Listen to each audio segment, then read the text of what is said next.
This is the doing of the Lord. It is marvelous in our sight. And so a big thank you to Apostle Eric Nyamiche, the international executive members,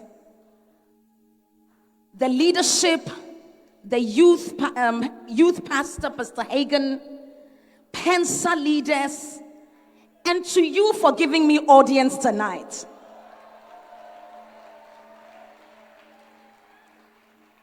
Now, prior to that 20 years, and we can't even talk about all that because I have 20 minutes, a lot has happened.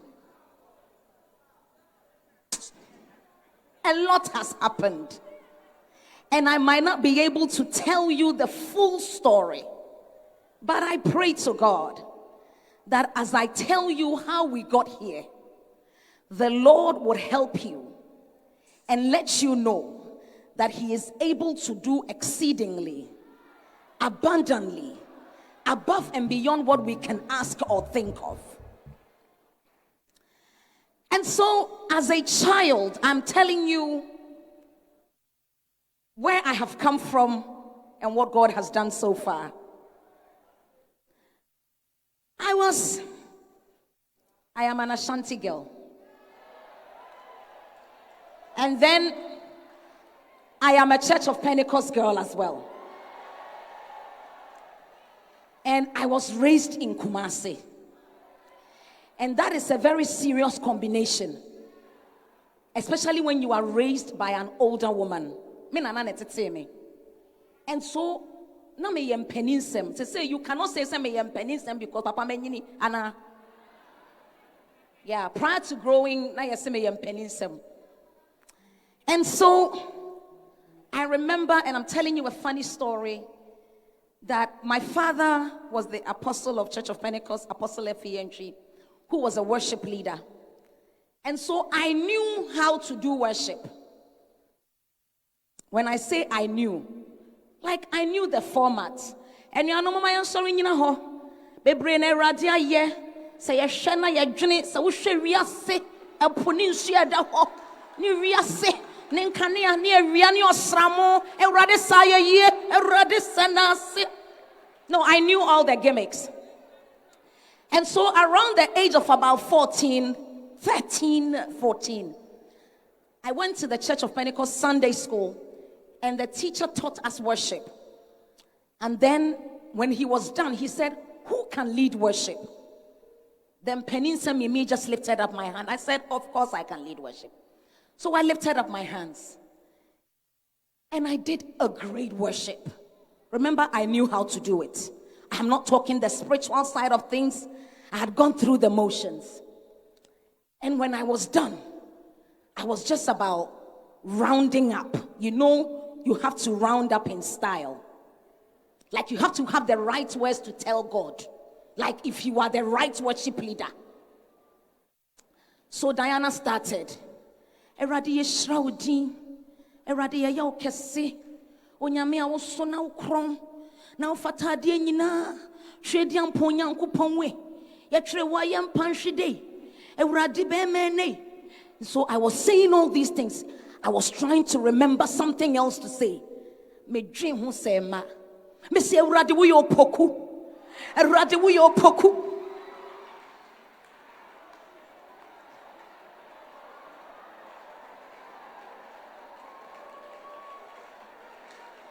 The guy doing the interpretation is laughing.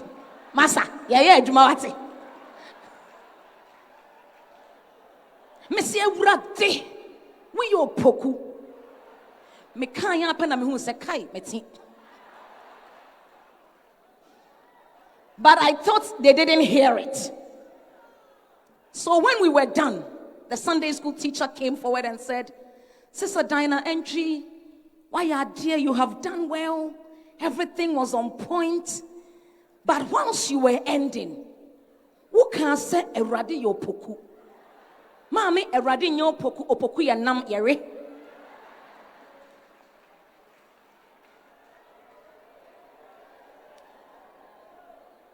Since that day, I haven't led worship because I know how to do it. I have led worship because I understand it. And I am careful to tell God how I feel, not what someone else feels. Because the Church of Pentecost became a training ground for me. The place where I was allowed to make all the mistakes, so that when I take the microphone off the stage of COP, I stand on there because I have been trained. But then also, the Church of Pentecost allowed me to have access to the stage.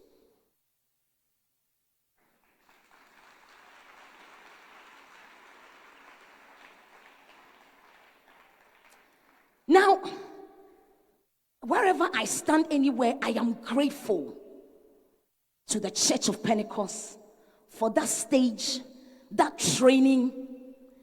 Guys, if I want to bring the Pentecost in, I know when to pull that card. Listen, we have cards we pull when we want to pull them.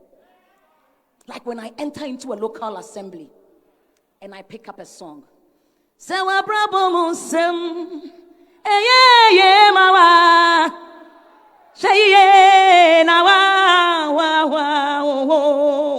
every say, atumunyami na tumara kwa na wote sania. Sewa brabo musem.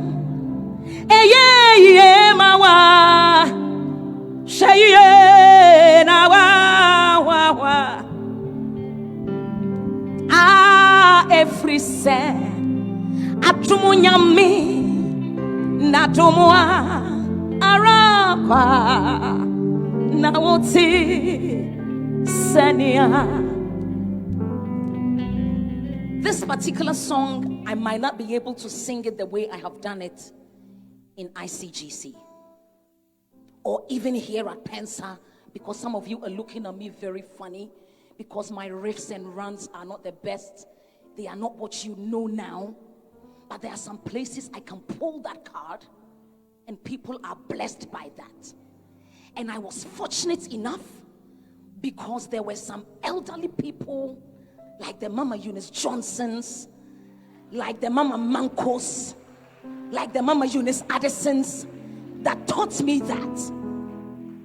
And so tonight, while I'm telling you my story, don't underestimate the power of the church, how the church plays a role in shaping you and then presenting you to the world. Because by the time they show you to the world, girl, you are ready for it. But it doesn't come straight away. I started singing when I was, the earliest I can remember was about 7 years. I give that number roughly because that's as early as I can remember. But fast forward, one time my father took me to Mrs. Eunice Addison. And I think you know the story. My father told her to pray for me so that I would write songs or receive songs by inspiration like she does. And the posh lady spoke to me and said, Dema enjumano ogusuro pinjan obano in verses and in stanzas. Inti kona koto njum. Then she patted me 3 times on the back and asked me to leave. Now,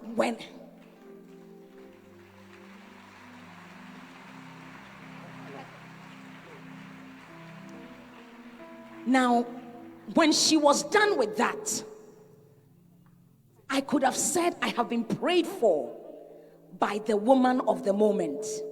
And so I was ready for my assignment.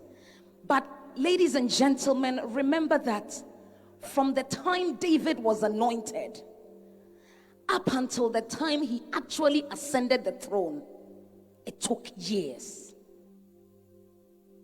years in the wilderness, years where he wrote psalms that will later help us to worship God even when we don't have the right words to say. Years, process. So you walk through the process, you walk the walk, so that when it gets to the right time, you can talk the talk. People, what I am telling you tonight are things that have helped me. They are not the word or the only manual. But I pray to God that my story will inspire someone tonight. That my story will be a blessing to someone tonight. David went into the wilderness. So after I was prayed for by Mrs. Eunice Addison and everything that had happened, I stayed in the church. And I started from one local assembly to the district, to the national, to international, and then we started moving out of the church. People, it has been a process where no one knew the songs we were writing, the lives we were leading. God was aligning everything for us so that at the right time it will work. So what I am telling you tonight is, whilst I was going through the process, I took out the time to hone in my craft, to learn from people, to understudy people, to watch how people did it, to learn how to pray, to learn how to wait, to look up to God, to have a personal relationship with my God, and then took that time to write songs and study people. It has been a long time. Like I said, I was about, I think when I started singing with Francis, I was about 14 years. So we are talking a little under 30 years ago where God started this. And so I want to pause for a moment to tell you that whilst you are here, know that everything you are going through is part of the learning process. It might take longer than someone, but take the time to walk through the motions, to walk the walk, to rely on God, to wait on God, to study your craft, to serve, to applaud those who are gone ahead of you. It's very important. Because when it gets to that time where you get there and somebody applauds you, one, you will not feel guilty. Two, you will not be intimidated, because you have learned to appreciate those at the top. You have walked through the motions. You have been a backing vocalist. You have been an assistant. You have been a secretary. You have been a member before. You have been a teller before. You have been a member before. And you've risen through the ranks to become a pastor, the manager, the supervisor, the director, the lead vocalist. And you understand those that are behind you. I pray that as we are going through these times, the learning process, we will take that time to learn the craft, to study, to wait on God, and then watch God position us so that when the time comes for us to walk the walk, we can do that in all fullness. May the Lord bless us. Hallelujah.